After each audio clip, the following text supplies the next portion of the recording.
Salut, le fameux salut. Alors, je vais revenir sur ce qui est arrivé hier à Montréal. J'en ai parlé dans les stories. Tu le vois derrière moi, un bris d'aqueduc, donc de canalisation d'eau en plein centre-ville de Montréal. Énormément de monde ont réagi, que ce soit sur TikTok ou Instagram, pour me demander un petit peu plus de détails. Ce qui est un petit peu normal, puisque pour la plupart d'entre vous, une grande majorité en tout cas, vous ne vivez pas au Canada.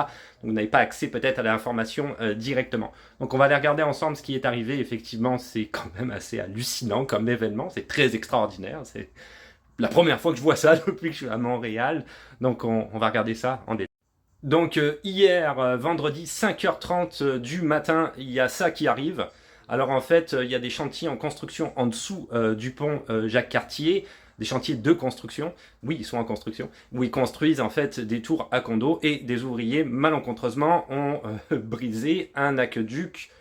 Je changerai peut-être de pays à leur place, vu les conséquences de leur acte. Je sais que c'est pas fait exprès, mais moi, je m'en irai. Naturellement, les dégâts, les ravages sont considérables, considérables. Alors regarde les photos, tu vois en arrière de moi, on parle de à peu près quand même un tiers du centre-ville de Montréal, quand tu connais l'île de Montréal qui est quand même gigantesque. Un tiers, c'est énorme du centre-ville de Montréal qui a été littéralement inondé et tu as vu la hauteur de l'eau, quoi. Donc, ouais. Un autre cliché ici, tu le vois un peu plus gros, on l'avait en bas tout à l'heure, un peu plus gros, tu vois les maisons, quoi. Donc évidemment, en plus de la perte des véhicules, les maisons, ben, les sous-sols, etc. Voilà, quoi, c'est quand même assez grave. On va revenir du coup un petit peu plus sur les événements en détail. Donc comme je l'ai dit en début de vidéo, à 5h30, c'est là que ça arrive. Les ouvriers font cette erreur monumentale, bride l'aqueduc. C'est revenu à la normale vers 10-11 heures du matin la même journée. Évidemment, la ville de Montréal est arrivée, les pompiers sont arrivés extrêmement rapidement pour essayer, si tu veux, de contrôler la fuite d'eau. Ils ont fini par y arriver et évidemment, ils ont ensuite nettoyé les rues. Ce qui a quand même été relativement court, je te dirais, vu le montant d'eau qu'il pouvait y avoir.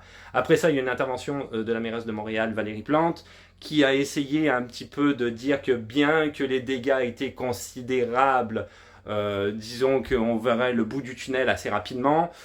Je ne suis pas certain de ça parce que quand tu vois les montants d'eau qu'il y a eu, effectivement, je veux dire, c'est quand même hallucinant, quoi. Je veux dire, c'est clair que les dégâts sont considérables.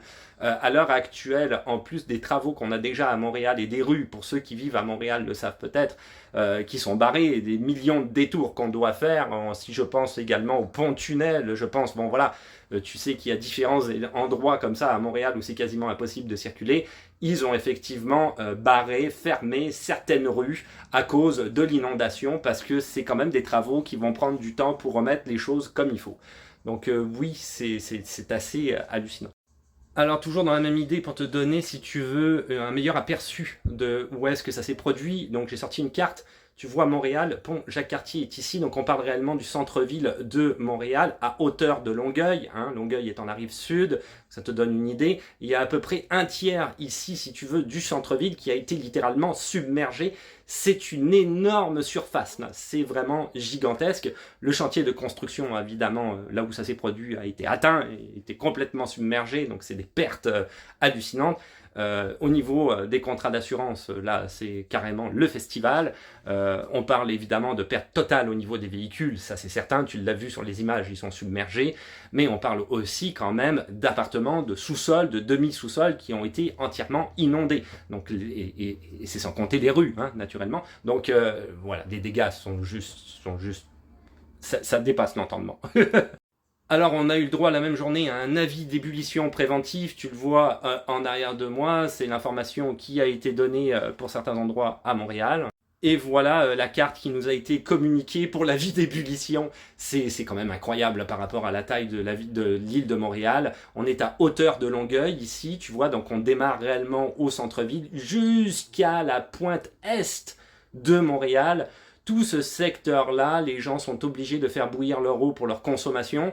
Voilà, bon, c'est quand même. Alors, ils vont avoir un avis quand ça va être terminé, mais c'est quand même incroyable. C'est quand même très. Je t'ai agrandi la carte pour que tu aies quand même une meilleure idée. Montréal-Est, Anjou, c'est des arrondissements, ça.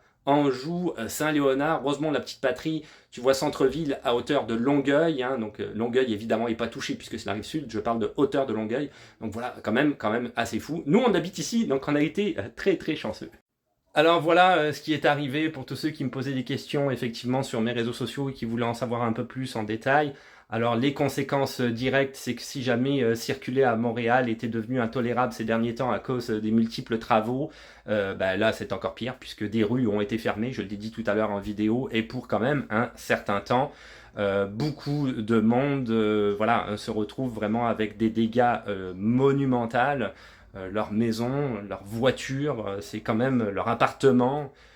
Ça va être quand même assez incroyable. Ça va coûter énormément d'argent à beaucoup de monde, y compris la ville de Montréal naturellement, puisque les rues étaient sous l'eau. Donc c'est jamais très bon hein, quand il y a de l'eau hein, quand même dans des infrastructures.